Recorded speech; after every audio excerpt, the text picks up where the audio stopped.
جی ایک سیکنڈ سر فاروق صاحب جب آپ تیار ہوں گے میں بولوں گا. کشتواڑ میں جو دلدوز واقعہ ہوا ہے، کلاؤڈ برسٹ ہوا ہے، کافی لوگوں کی جان چلی گئی ہے، اس کو آپ کیسے دیکھتے ہیں، کیسے ریئیکٹ کریں گے؟ دیکھیے میں آپ سے ایک بتاؤں آپ سے کہ بہت دکھد کی خبر ہے. یہ جو کلاؤڈ برسٹ ہے یہ اب ایک روٹین جیسا ہو گیا ہے پہاڑی علاقوں میں ہمارے. وہ اتراکھنڈ ہو، وہاں بھی آپ نے دیکھا کتنا نقصان ہوا تھا.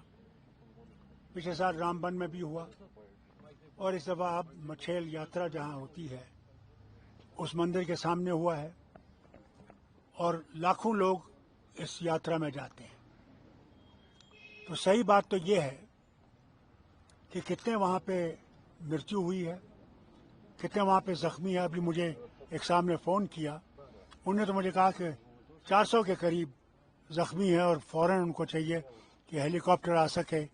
کسی کی کمر ٹوٹی ہے، کسی کا بازو، کسی کے ٹانگ، ہر قسم کی جو ہے انجریز ہوئی ہیں. اور موسم بھی صحیح نہیں ہے، مگر ہم امید کریں گے کہ ایئر فورس کے ہیلی کاپٹر جا سکیں اور ان زخمیوں کو وہاں سے نکال سکیں.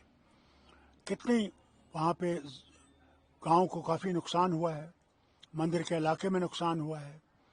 اور یہ کہنا کہ فائنل ٹول کیا ہوگا وہ ابھی کہنا آسان نہیں ہے، کیونکہ اس وقت وہ سب لگے ہوئے ہیں ریسکیو آپریشن میں. اسی طرح سے لوگوں کو بچایا جائے، ان کو سیف جگہوں پہ لیا جائے، اور ہم امید کرتے ہیں کہ اوپر والا بچائے گا لوگوں کو، اور ہم امید کریں کہ ڈیتھ ٹول کم ہو. مگر صحیح خبر آپ کو میں سمجھتا ہوں 2-3 گھنٹوں کے بعد آئی تھی، کیونکہ اس وقت سارے وہ وہاں کے گاؤں کے لوگ، وہاں پہ جتنے بھی باقی افسر لوگ اور باقی مدد کرنے والے ہیں وہ لگے ہوئے ہیں بچانے میں. اور میں امید کرتا ہوں کہ ان کی مدد سے کافی لوگ بچ جائیں گے. ڈاکٹر صاحب آج سپریم کورٹ نے جو ہے فیصلہ، دیکھیے پہلے میں تو آپ کو یہ بتاؤں کہ یہ جو گلوبل وارمنگ کا معاملہ ہے، میں گزارش کروں گا وزیر اعظم سے کہ اس کو ذرا گمبھیر سے لیا جائے، کیونکہ یہ پہاڑی علاقوں میں اب بہت کامن ہو گیا ہے، اور اس سے بچانے کے لیے کوئی نہ کوئی راستہ ڈھونڈنا پڑے گا. اس سے میں ان سے اپیل کرتا ہوں کہ یہ اس دکھد کے وقت پہ ہمیں اس بات کو بھی سوچنا چاہیے کہ آگے اس سے ہم نجات کیسے پا سکیں. ڈاکٹر صاحب اپنے پوچھو. پوچھیے.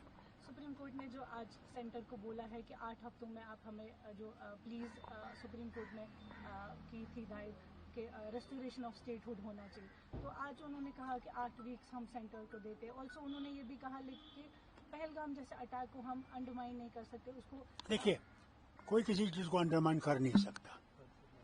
جب اسٹیٹ تھی تب بھی ہوتے تھے.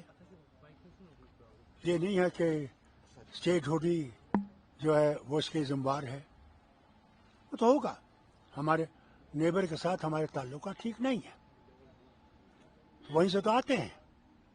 تو اس لیے یہ کہنا کہ اسٹیٹ کو اسٹیٹ ہوڈ نہیں دینا، وہ پہلگام ہوا ہے، تو پھر ان کو یاد رکھنا چاہیے کہ میرے وقت میں تو کئی انسیڈنٹس ہوئے، تبھی اسٹیٹ تھی اور ہم ان کا مقابلہ کرتے تھے.